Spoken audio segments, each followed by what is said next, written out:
A se spomnite, kdaj smo prvič govorili o tej modri barvi? Seveda gre za juniper blue barvo, po slovensko brinovo modra barva. In ja, pri Augerju smo prvič govorili o barvah, ki imajo imena po začimbah. In zdaj ima tudi Corolla eno takšno barvo po začimbah. V čem je sporočilo, tega res ne vemo. Mogoče bi nam želeli povedati, da je zdaj po novem Corolla bolj dinamična. Ampak jaz vseeno mislim, da ne, zato ker večinoma popravke pri tej prenovljeni Corolli najdemo na področju učinkovitosti.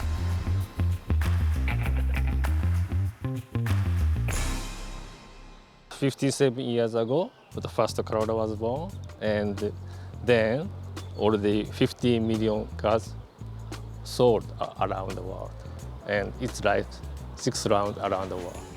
Dejstvo, da je Corolla avto za 6-krat okoli sveta, narekuje tudi odgovor na tisto slavno, že mnogokrat vprašano vprašanje, povezano z letom 2035. Naj torej pričakujemo električno Corollo?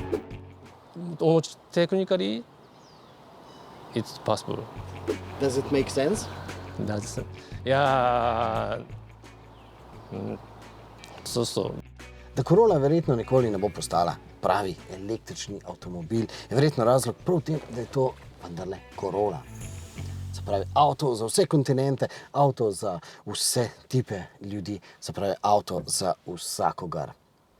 In zato takšen avtomobil mora biti dostopen blizu ljudem. In tako je bilo od nekdaj, vsekakor pa od leta 1971, ko je nastala tudi ta Corolla druge generacije, kupejevske verzije in s takšnim lepim lesenim volanom pa tole troblo.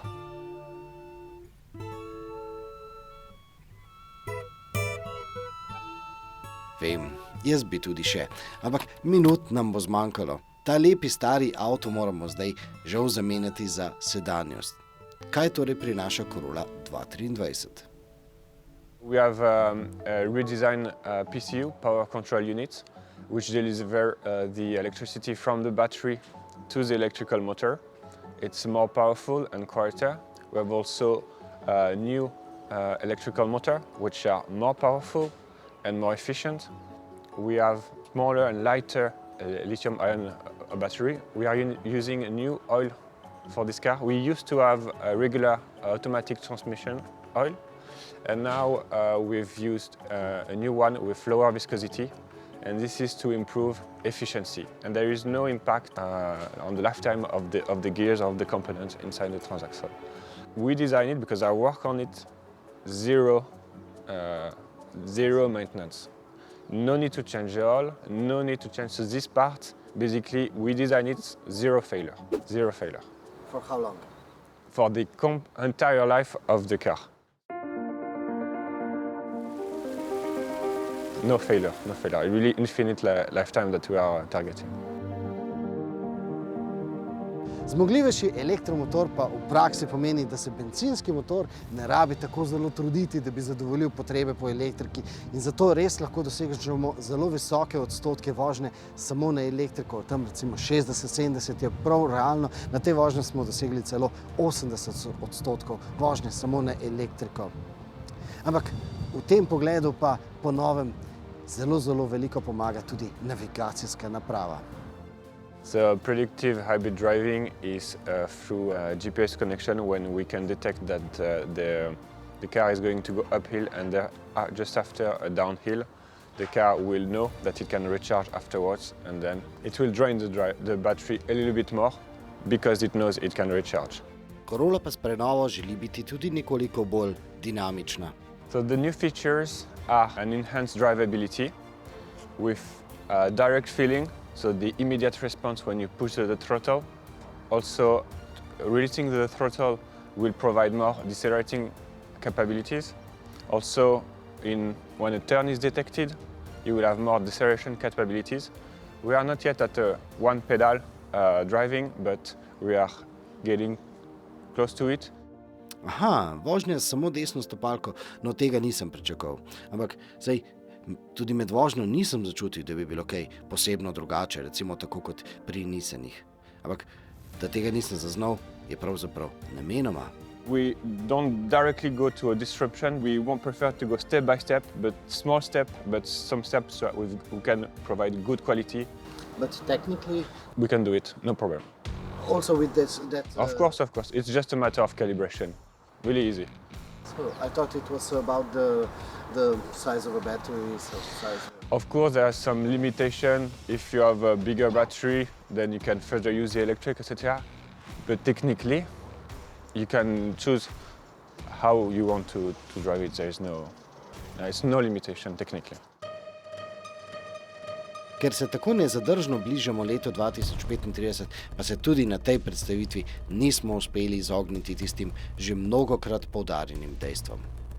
When you have a green electricity, then driving electrical cars makes sense, of course. But if you look at Europe as a global, holistic, not all countries are in the same conditions. So then you need to really make the changes also based on how green the electricity is. It's the two has to move together, and also the infrastructure, of course. Cilj je torej čist planet, ne pa električen vozni park. In v tem pogledu Corolla kot množičen hibrid za zdaj še vedno igra bistveno pomembnejšo vlogo kot pa električni avtomobili. Zakaj? Ker je treba biti realen. What is very important, and the strategy of hybrid from day one, with the first price, is to reduce fuel consumption by 50%. But the second thing is very important, is to make it accessible and affordable. Why? Because when we make it accessible and affordable, you can reach the masses. You can have volume. And that's when you have volume that you actually make an impact. If you're just one car, it doesn't really make a difference. Realno pa se moramo obnašati tudi zaradi afriških rudnikov in tovarn baterij. If you have 100 cars and you have 100 kilowatt-hour of battery, if you put that 100 kilowatt-hour battery in one car, your reduction will be very small, like 1.5 gram maybe on the overall life cycle average. If you do on 90 hybrid for the same 100 kilowatt-hour, then your reduction is like 45 grams reduction, which is a much bigger reduction because you have the masses, because you touch many more cars, many more customers. Te trditve pa imajo seveda omejen rok trajanja. Koliko časa bodo še veljale, je odvisno od politike in od naših navad, ki pa so roko na srce s političnimi odločitvami pravzaprav neločljivo povezane.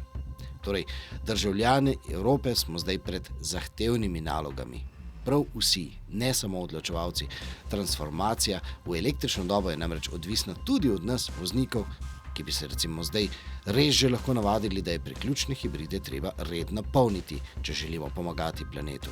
In ko smo že pri priključnem hibridu, model, ki je ustoličil izraz hibrid, je po novem priključni hibrid. 5. Prius. Spoznajte ga.